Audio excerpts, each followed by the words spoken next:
हल्द्वानी अतिक्रमण मामले में सुनवाई जारी है। सुप्रीम कोर्ट में अतिक्रमण मामले में सुनवाई जारी है।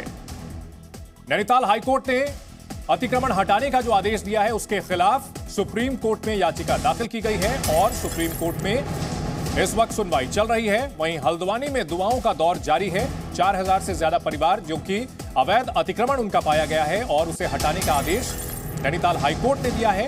इस हाईकोर्ट के फैसले को चुनौती दी गई है सुप्रीम कोर्ट में और सुप्रीम कोर्ट में सुनवाई जारी है।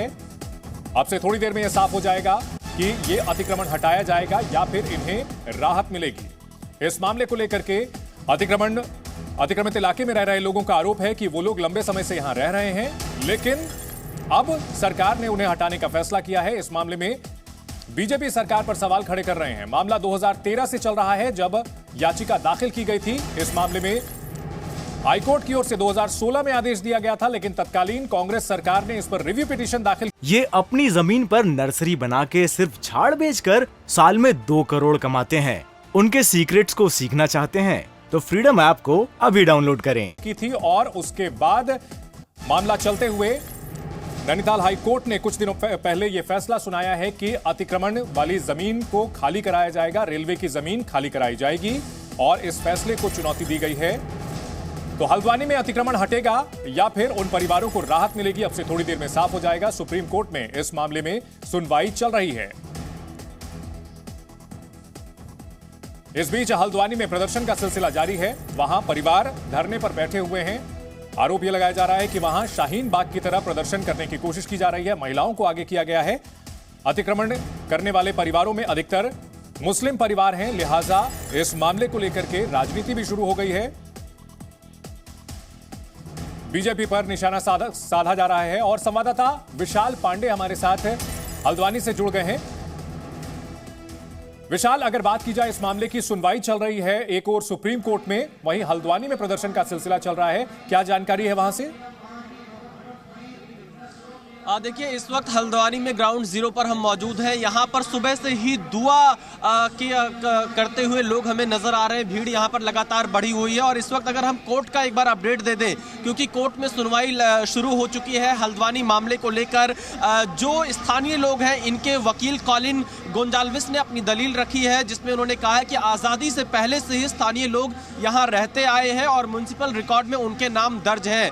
इसके अलावा कोर्ट ने जब एएसजी ऐश्वर्या भाटी से पूछा तो उन्होंने बताया कि सीमांकन किया गया है, बिना सीमांकन के इसे अवैध कब्जा नहीं करार दिया गया है। जिस पर कोर्ट ने कहा है कि इतने समय से जो लोग यहाँ पर रह रहे हैं उनके पुनर्वास के इंतजाम के बारे में भी सोचा जाना चाहिए। 50 साल से ज्यादा वक्त से लोग रह रहे हैं, उनके पुनर्वास की व्यवस्था के बारे में भी विचार होना चाहिए। अभी इस पर सुनवाई जारी है, लेकिन यहाँ पर एक बार मैं तस्वीरें आपको दिखा देता हूँ, क्योंकि ये पूरा आप देखिए यहाँ पर लोग बैठे हुए हैं, दुआएं लगातार कर रहे हैं और सड़कों पर ही बैठे हुए हैं। ऐसी तस्वीरें 28-29 दिसंबर के आसपास भी दिखाई पड़ी थी और ये लोग इस वक्त इसी सुनवाई पर इनकी निगाह है कि सुप्रीम कोर्ट से क्या कुछ फैसला आज निकलकर सामने आता है। 60 से 70 हजार लोग इससे सीधे तौर पर प्रभावित हो रहे हैं। 5000 की संख्या में ये घर यहाँ पर आते हैं जिन्हें खाली करने के आदेश दिए गए हैं, क्योंकि जिस रेलवे लाइन को यहाँ पर आधार माना गया है उसको मानकर 800 फुट आगे तक जितने ये घर आते हैं, चाहे उसमें मंदिर हो, मस्जिद हो, विद्यालय हो, दुकान हो, वो सभी खाली करने के आदेश यहाँ पर नैनीताल हाईकोर्ट की तरफ से दिए गए हैं। लेकिन एक बड़ा सवाल ये है कि 60 से 70 हजार लोग कहां जाएंगे, क्या इसके लिए क्या व्यवस्था होगी, इस पर सभी की निगाहें हैं और इसीलिए जब सुप्रीम कोर्ट में सुनवाई चल रही तो हर कोई उसी तरफ देख रहा है कि कोर्ट की तरफ से क्या फैसला निकलकर सामने आता है। जी विशाल, इस बीच अगर बात की जाए तो राजनीतिक घमासान भी चल रहा है। इस मामले को लेकर के बीजेपी और कांग्रेस के बीच जुबानी जंग भी चल रही है। कांग्रेस बीजेपी पर आरोप लगा रही है कि इस मामले की ठीक से पैरवी नहीं की गई, लेकिन जब 2016 में फैसला आया था तब कांग्रेस की सरकार थी जिसने रिव्यू पिटीशन दाखिल किया। तो सियासी घमासान की क्या स्थिति है फिलहाल वहां? देखिए, यहाँ पर राजनीति भी तेज हो चुकी है। अलग अलग राजनीतिक दलों का प्रतिनिधि मंडल भी यहाँ पर पहुँच रहा है। कांग्रेस के नेता भी इस मुद्दे पर बयान दे रहे हैं, असदुद्दीन ओवैसी भी बयान दे रहे हैं। कल समाजवादी पार्टी का एक प्रतिनिधि मंडल यहाँ पर पहुँचा था, आम आदमी पार्टी का प्रतिनिधि मंडल भी यहाँ पर पहुँच रहा है। लेकिन इस मुद्दे पर राजनीति जरूर हो रही है, पर सवाल ये उठता है उत्तराखंड में चाहे मौजूदा सरकार हो या इससे पहले की जो सरकारें रही हैं, ये लोग यहाँ पर कोई 1-2 साल से नहीं कहीं पर अगर अतिक्रमण किया होगा। ये 50-100 साल से यहाँ पर रहते आए हैं, तो जब अगर ये अवैध तरीके से यहाँ पर बिल्डिंगें बन रही थी, घर बन रहे थे, तो उस वक्त प्रशासन ने इनको क्यों नहीं रोका, इनको अतिक्रमण करने से क्यों नहीं रोका, ये सवाल बहुत से लोग पूछ रहे हैं।